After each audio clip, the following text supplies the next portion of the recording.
সুপ্রিয় দর্শকবৃন্দ, আসসালামু আলাইকুম। কেমন আছেন আপনারা? আশা করি আল্লাহর মধ্যে ভালো আছেন। যদি চ্যানেলটি ভালো লাগে অবশ্যই চ্যানেলটি সাবস্ক্রাইব করুন, পাশে থাকুন। প্রতিদিনের মতো আজকে আপু আমার চ্যানেল হাজির করেছি। মিডিয়া কি কারণ আসলে সেটা আপনাদের শোনাবো। আসসালামু আলাইকুম আপু। ওয়ালাইকুম সালাম। আপু ভালো আছেন? হ্যাঁ, আলহামদুলিল্লাহ ভালো আছি। আপুর কি বিয়ে শাদী হয়েছে? হ্যাঁ, বিয়ে শাদী হয়েছে, একটা ছেলে আছে। একটা ছেলে আছে? জি। তাহলে স্বামী কই আপনার? স্বামী নাই, স্বামী চলে গেছে। স্বামী চলে গেছে। কতদিন ধরে স্বামী ছাড়া আছেন? 2 বছর। 2 বছর ধরে স্বামী ছাড়া।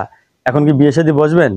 হ্যাঁ ভাইয়া, প্রতিবেদনে আইছি, ভালো একজন মানুষ যদি পাই যে আমার পাশে থাকবো, দুঃখ কষ্ট বুঝবো, সেই এরকম রকম একটা একজন ছেলে চাচ্ছেন মানুষ বিয়ে বসার যদি জন্য? পাই তাহলে বিয়ে শাদী বসবো। অনেকের বউ মারা গেছে, বউ চলে গেছে, এরা যদি আপনাকে বিয়ে করতে চায়? বউ মরিনেরাই তো ভালো। এরা বউ আদর করে বেশি না? বউ আদর করে বেশি। আচ্ছা, এই যে বিয়ে বসতে চাচ্ছেন, আপনার ফ্যামিলিগত সমস্যা হবে না তো? না, আমার ফ্যামিলি কোনো সমস্যাই নেই। আপনার পছন্দ? হ্যাঁ, আমার পছন্দই পছন্দ। আগের স্বামী কি দোষ ছিল, মানে ভালো ছিল না?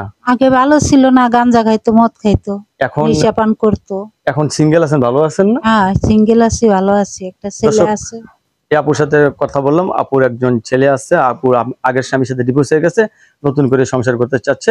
আপু, আপনার কাছে ধন্যবাদ আমার চ্যানেল সময় দেওয়ার জন্য। দর্শক, পরবর্তী একটি মেয়ের ভিডিওর জন্য অবশ্যই অপেক্ষা